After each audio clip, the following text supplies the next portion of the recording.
Anthony Albanese and Peter Dutton have recorded their lowest approval ratings since the election, according to the latest news poll in The Australian.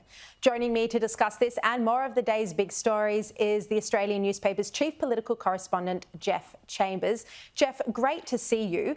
Why are Australians turning away from the noise and conflict in Canberra as recorded in the news poll today?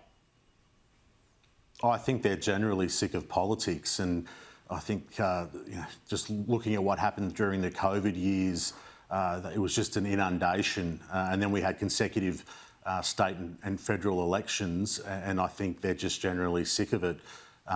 It's a pretty difficult position for Peter Dutton to be in. The coalition were obviously being turfed out the way that they were turfed out. It's a long road back for him, and a lot of his peers in opposition are really wanting him to stick close to the economy and to really focus on that, as important as the Voice referendum will be. The feeling is that the coalition has to stay on its core purpose, but it is a really long road back. And for Anthony Albanese, they're about to notch their first anniversary on May 21, so they're not even a year in yet, but they do have a big budget on May 9. We're expecting the economy to slow down later this year, sticky inflation, and those winter energy bills will bite. So as those pressures really bear down, I think later this year you'll see some more engagement from voters as we head towards the referendum. Geoff, you did a fascinating interview today with the opposition leader, with Peter Dutton. He has accused business leaders of signing up to social causes even if they don't believe in them. This is quite a scathing attack from Peter Dutton on corporate Australia.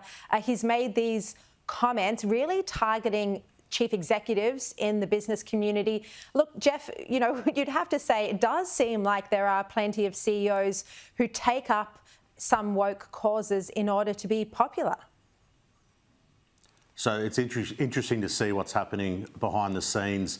At last year's election, it was clear that all the big industry groups and companies had shifted away from the Morrison government towards Anthony Albanese and Labor. I think the turning point for a lot of them was the Jobs and Skills Summit last year. And off the back of that, we had the first round of industrial relations changes from Labor. And then subsequent to that, we've had the energy market intervention, the safeguard mechanism, mooted changes to the EPBC and the PRRT, which is a tax on oil and gas. So what we're seeing is a lot of private frustration and anger from business leaders. And I'm sure the coalition is hearing this as well. And I think Dutton is probably calling on them to come out more, speak out more publicly, to not chase popularity. But look, I think towards the back end of this year, we're going to get the second round of industrial relations reforms. And while Anthony Albanese has done really well, he took business delegations to India and Indonesia. He's resisted internal calls to shake up the stage 3 tax cuts and to also freeze out gas. So I think he's done well, but I think we're going to see those relations tested as we move forward. But it's interesting, Geoff, because there's also criticism back at Dutton from industry leaders. They say the coalition shouldn't have opposed Labor's climate change policy, the safeguard mechanism, and that they should also have tried to negotiate a better model on the Voice rather than just say no. So Dutton as well there under pressure from some industry leaders.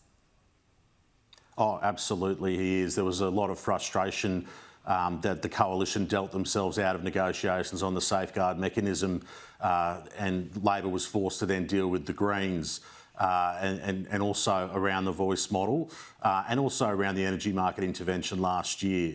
So, look, I think the coalition will adopt a different posture moving forward, but I think they're putting a bit of pressure back on big business to sort of stand by their side. But I just think we're so early into this term, the big business types aren't going to go out of their way to make enemies of the government at this stage. Definitely not, especially when it looks like it'll be at least a 2-term government. Geoff, Catherine Deves was on my show a week ago tonight. She was, at the time, arguing her case quite strongly for why she should replace Jim Molan. She made the unusual claim that while Jim Molan had led soldiers into war, she had read his book. Here's a quick look at that. He comes from the conservative side of politics, as do I. He had a very distinguished career in the military. I have read his book. Look, Catherine Deves has now said that she won't be trying to replace him. Why has she pulled out, Jeff? I think, in a lot of ways, her experience in last year's election would have meant some inside party ranks would have been a bit concerned about her putting her hand up. And as in either of the major parties, you need the numbers and you need the support to get over the line. And I just don't think Catherine Deves was going to get that support and she wasn't going to get the spot. So I suspect it's a pragmatic decision. Yeah. Now, we're looking at Labor's spending on election promises. This is an article in The Australian today. Its spending on promises and key programs has risen above $100 billion. Finance Minister Katy Gallagher is defending a tax on the spending. She cites chronic underinvestment by the coalition government before the Albanese government, and she says there is a need for investment to lift the speed limit on the economy. How concerning is, we're just hearing today as well, the Defence Review is going to cost another $19 billion.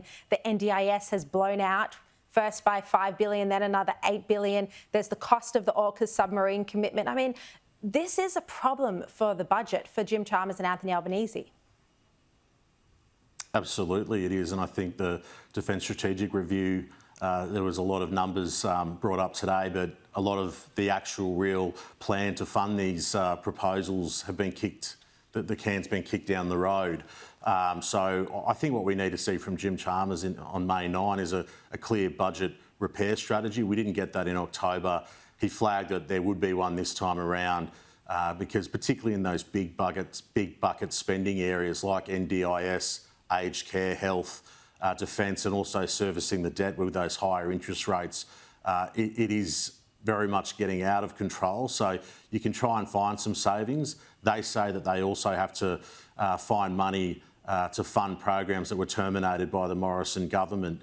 And then you're looking at cost of living relief, energy relief for vulnerable households, extra support for women around the single parenting payment, also looking at Commonwealth rent assistance.